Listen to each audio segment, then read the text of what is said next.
This video covers the basics of using Library OneSearch, a research tool found at the Coates Library website at lib.trinity.edu.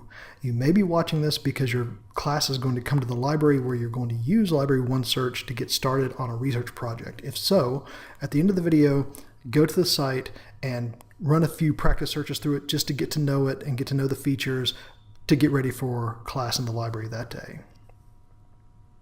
So what is Library OneSearch?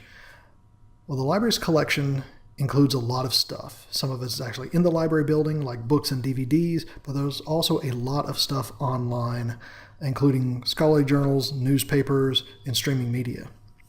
The OneSearch makes all of this available through a single, simple search box, but there are also a lot of search options that we'll cover briefly that make it easy to help narrow your search and get better results. So when should you use Library OneSearch? OneSearch is best when your research meets one of two conditions. First, if you need information from a variety of reliable published sources such as books, scholarly journals, or newspapers. We call these formats. If you need research from a lot of different formats, this is OneSearch that will help you find information in different formats. The second condition is if your research is on an interdisciplinary topic. And what I mean by that is if your topic is of interest to more than one field of study. So if you need perspectives from two different academic disciplines, OneSearch is a really good solution for you. If neither of those conditions meet your needs, the library has other more appropriate tools, stuff that finds just books, stuff that finds just videos, or stuff that's on a single subject instead of multiple subjects. And you can ask about these at the library or use the chat box on the library's website. One other note before we get started is the Library OneSearch does not search the internet the way, say, Google does. When you follow a link to view an ebook or download an article, you may end up on a very different looking website than the library's website. But these sites are either research databases or document hosting platforms from publishers and government agencies. The point of all this is that everything you find on OneSearch is a published item of some kind, like a book or an article or a film. It does not include informally produced items like blogs or wikis or general websites. Okay, so now that we know what Library OneSearch is, I'm going to do a quick demo on how to use it and what its most useful features are. So here we are at the library's website, lib.trinity.edu. I'm doing a search for internet addiction. That's a very broad search, but that's intentional because I want to show you the kind of results you get from this thing. So here are the search results. We've got over 9,000 search results. So from here, I want to go over three things. I want to talk about the search results and what you're looking at. I want to show you how to find each of these items. And then last, I'll show you the most helpful search options that you may want to play with for your own research. So what are we looking at? As we mentioned before, the Library OneSearch has a lot of different types of publications. So these icons over here will tell you what kind of thing this particular item is. So this is the citation for a book. Here's an academic journal. There's another journal. Here's an ebook. And if you look here under source types, it tells you exactly every type of publication that's reflected in your results list. If you're interested in stuff that's not necessarily on the screen, if you want to dig down to magazines or newspapers, for instance. And each item has the title, the authors, the publication date, and other publication information. Sometimes you'll also find subject headings, and sometimes these subjects are good to throw into your search if you find one that's really relevant to you.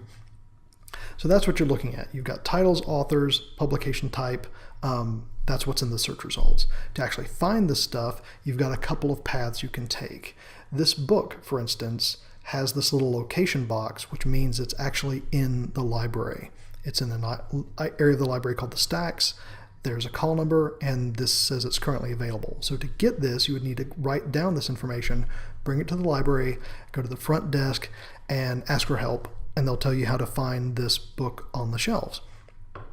For the stuff that we have available online, we have links. So this particular journal article is available full text. There's a PDF link, and it just pulls the article right up, and you can view it or download it if you want to. So those are the most useful links you'll either have the location box or you'll have the PDF link. But Library OneSearch can't always link you directly to something we have online. So if it's something that it can only indirectly get you to, you'll have this link that says Full Text Finder. Now what the Full Text Finder tries to do, it's a system that tries to find an article in one of our research databases or one of our online subscriptions. So when it searches, it gives you a screen full of links that tells you it could be in one of these places. You're really looking for two things. First is this resources located for this citation. If you have some results here, these will be links that the link finder thinks it can link you directly to the article. So if you have resources located for this citation, you can try those links to see if it links you directly to the article or not. In this case, it did. Here's the article, and there's a PDF button, so we can actually get the PDF there.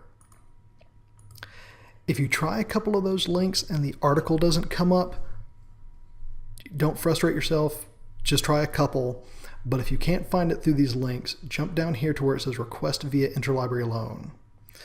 Click this link, it'll give you a form to give us your information, and this lets us know that you need a copy of this article, and we will try to track it down in our collection or borrow it from another library. So it's a really useful tool. That means you don't have to use only the stuff we own. We can find almost any other publication you need for your research. So do take advantage of that if you need to. Okay, so we've gone over the search results. We've gone over how to use the links and the location to actually get the stuff. So the last thing I want to go over are the useful search options. So over here, so these 9,000 results are a mix of everything. If we want to not look at everything, if we want to look at certain things, that's when we use the search options. So first is if you want only to find books and stuff in the building like DVDs, music scores, those kind of physical items, you can check this box that says books and media only. And it also throws this media also means streaming audio and video. So if we have an album or a movie available to stream, they'll show up there too. The second option is scholarly or peer-reviewed journal articles, and this is the option that you tend to use the most when you're doing research for your research papers.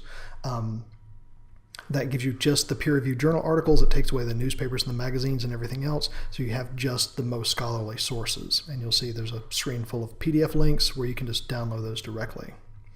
Below that is the date slider. This is especially useful if you want only current research. You can just move that up to the most recent 5 or 10 years. If you're interested in historical results, you can move it down to the window you're interested in and get stuff that was just published within that window.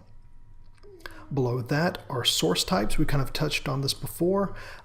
If you want things that aren't journals or books, like reports or magazines or conference materials, you can pull up this list and check the type of publication you want, and then look at a short list of just those items. Below source types is subject. This is a list of subject terms and keywords that are tagged on the results from your search. And then this little number tells you how many of the results are tagged with that. So if you see some interesting terms here, you can just check the boxes and update your results, and it will narrow your results based on those subjects. And those are the easy search options to use right there. The last thing I want to show you is we mentioned before that Library OneSearch is interdisciplinary and it has a lot of formats. So this is best for interdisciplinary topics that are of interest to more than one field of study. If you want results from just one field of study, so this is internet addiction, I may be interested in just psychology for psychiatry, for instance.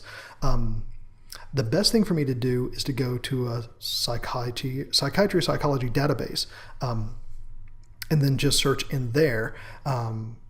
But if you don't know which databases to use, you need to come to the library and ask for help or use this little chat window.